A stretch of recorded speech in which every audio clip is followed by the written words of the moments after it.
하나님께서 야곱에게 오늘 말씀을 통해서 계속해서 명령하십니다.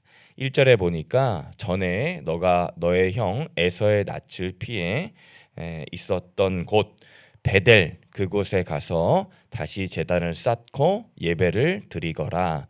하나님께서 야곱에게 명령하십니다. 이에 야곱은 자신들의 식솔들에게 자신들의 몸을 정결하게 성결하게 할 것을 명령을 하죠. 온갖 귀걸이, 장식품, 우상품, 우상옷 이런 것들이 아직도 있었나 봅니다. 그것들을 다 제하여 버리라.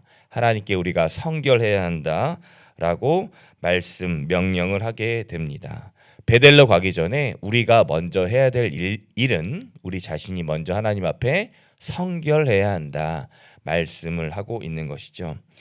그리고 야곱이 식솔들에게 제단 쌓는 설명을 하게 됩니다. 3절에 보니까 이렇게 되어 있는데요. 제가 한번 읽어보겠습니다.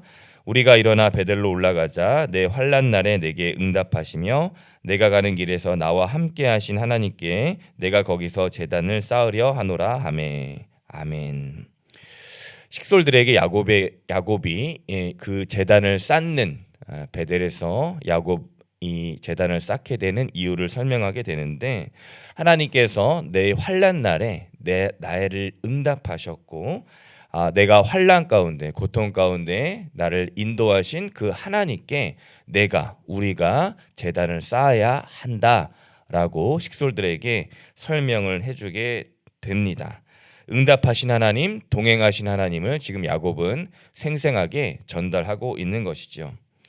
그러자 식솔들이 일제히 우상품들, 그런 여러 가지 장식품들을 제거하게 됩니다. 그리고 그 우상품들을 야곱이 싹 다 받아다가 세겜 상수리 나무 근처 아래에 땅을 파고서 거기에다가 싹 다 묻어버리게 됩니다.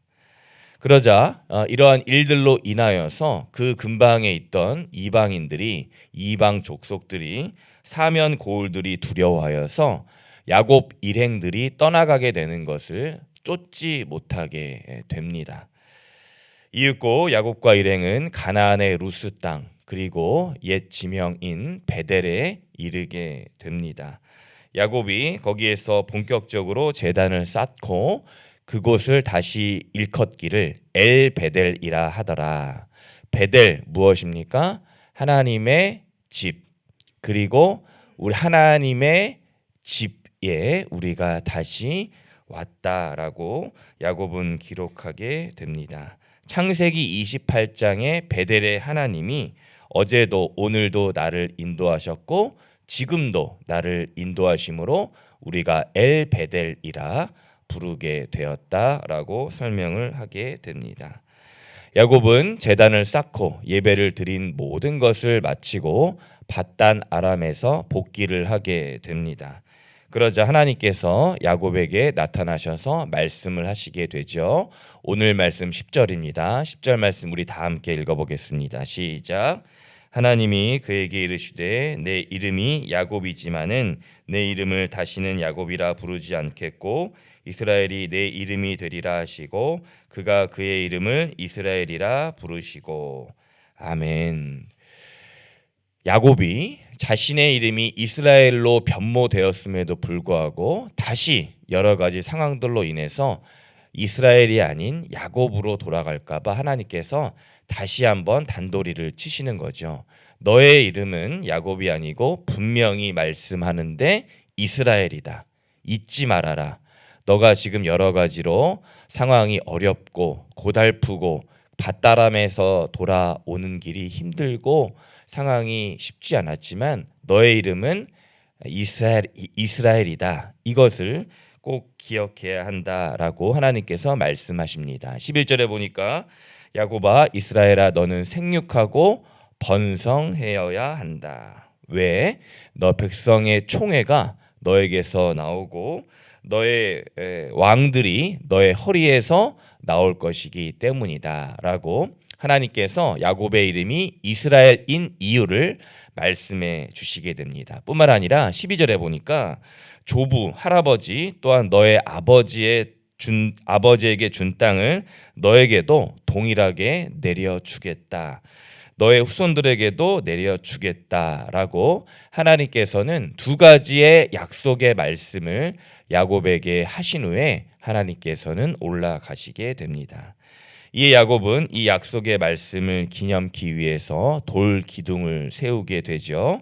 14절에 보니까 그 돌 기둥 위에다가 전제와 기름을 부었더라 말씀을 하면서 그리고 그곳 이름을 다시 한번 명명하게 됩니다. 15절 말씀 제가 한번 읽어보겠습니다. 하나님이 자기와 말씀하시던 곳의 이름을 베델이라 불렀더라. 아멘.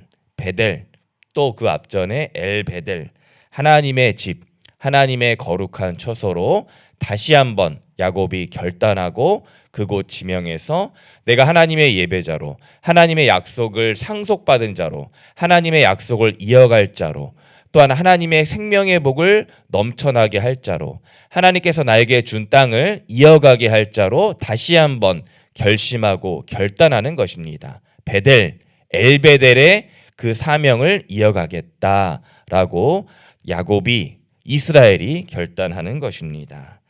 하나님과 대면한 곳 야곱, 이스라엘은 이곳 이후 베델 이곳에서 그 정체성과 사명을 담대하게 이어나가게 됩니다. 그리고 야곱 일행은 베델을 떠나서 에브랏에 당도하게 됩니다. 그런데 여기에서 뜻밖의 일이 발생하게 되죠. 사랑하는 아내, 두 번째 아내 라헬이 길에서 해산의 고통에 닥치게 됩니다. 그리고 옆에 산파가 17절에 두려워 말라 또 등남할 것이다 하면서 18절에 이렇게 말씀에 기록되어 있습니다. 제가 읽어보겠습니다. 그가 죽게 되어 그의 혼이 떠나려 할 때 아들의 이름을 베논이라 불렀으나 그의 아버지는 그를 베냐민이라 불렀더라. 아멘.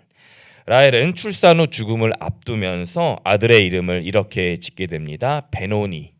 베노니의 뜻은 슬픔의 아들. 내가 길에서 아들 낳으면서 죽게 생겼구나. 내가 여기서 끝나겠구나. 아들 낳아서 좋기는 하지만 내 생명이 여기가 끝이구나. 이 아들은 어미의 사랑을 받지 못하고 홀로 자라겠구나 라는 그 뜻으로 어머니 라헬이 아들의 이름을 베논이라고 짓게 됩니다. 그런데 중요한 것은 뭐냐면 아버지 야곱, 이스라엘이 이 베논이의 이름을 다시 개명시켜 버리죠. 어떻게 짓게 됩니까? 야곱은 베논이가 아니고 베냐민이라고 짓게 됩니다. 베냐민이라는 뜻은 오른손의 아들이라는 뜻이에요.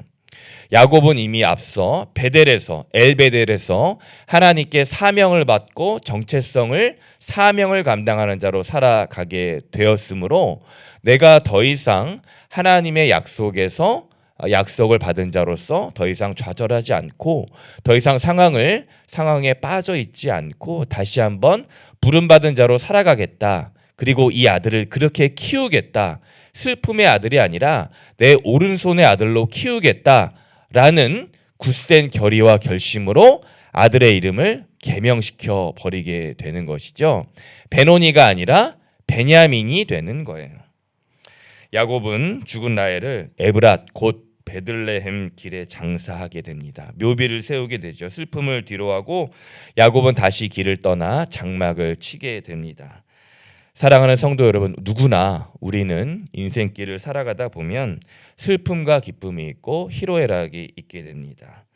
배우자가 또한 부모와 자녀가 때로는 슬픈 일이 생길 수가 있죠.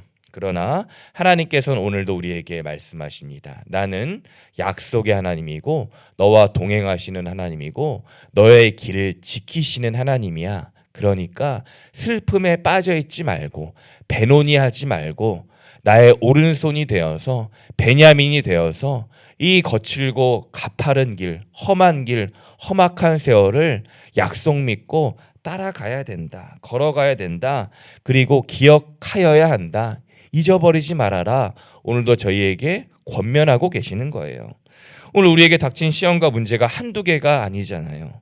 그곳에 엘베델의 역사, 베델의 하나님께서 저와 여러분 곁에 계시는 겁니다. 슬픔과 아픔을 이제는 뒤로 하고 다시 하나님께서 베델에서 주신 그 약속을 붙들고 약속의 말씀 붙들고 우리 모두 다 하나님의 오른편에 섬으로 말미암아 그 슬픔과 아픔의 길을 능히 극복하고 헤쳐나가고 믿음의 길로 또한 말씀의 힘으로 기도의 능력으로 살아가시는 우리 복된 믿음의 아름다운 모든 교회 성도님들 되셔야 하겠습니다. 오늘 또 연휴 계속 이어지는데 이번 한 주 5월 한 달도 믿음의 길로 말씀의 길로 기도의 길로 굳건히 결단하시면서 걸어가시는 모든 성도님들 되시길 주님의 이름으로 간절히 축원합니다. 아멘. 기도하겠습니다.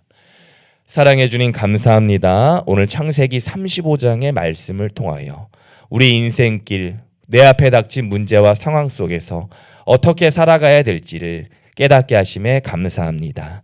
하나님께서 저희와 늘 곁에 계셨고 우리와 동행하시고 우리를 지키시고 인도하셨거늘 그러나 저희는 저희 앞에 닥친 작은 문제 하나 때문에 걸려지고 넘어지고 깨지고 아파하고 울 때가 많이 있습니다. 주님 그때마다 엘베델 베델에서 저희와 만나셨던 그 하나님의 약속의 말씀 굳게 붙들고 베노니의 인생이 아니라 베냐민의 인생으로 살아갈 수 있는 우리 복된 모든 성도님들 되게 하여 주옵소서. 특별히 기도합니다. 우리 작은 교회 안에 슬픔을 당한 분들 또한 여러 가지 고통 중에 질병 중에 계신 분들 아파하시는 분들 병상에 계신 분들이 너무나도 많이 계십니다. 주님께서 한 분 한 분 찾아가셔서 위로하여 주시고 마음을 만져주시고 치유하여 주시고 회복시켜 주셔서 하나님의 말씀에 능력이 있음을 오늘 하루 이번 한 주 이번 한 달 깨달아 알게 되는 놀라운 치유의 역사 기적의 역사가 일어나게 하여 주옵소서. 주님 모든 분들을 주님께 의탁드립니다. 예수님의 이름으로 기도드립니다. 아멘.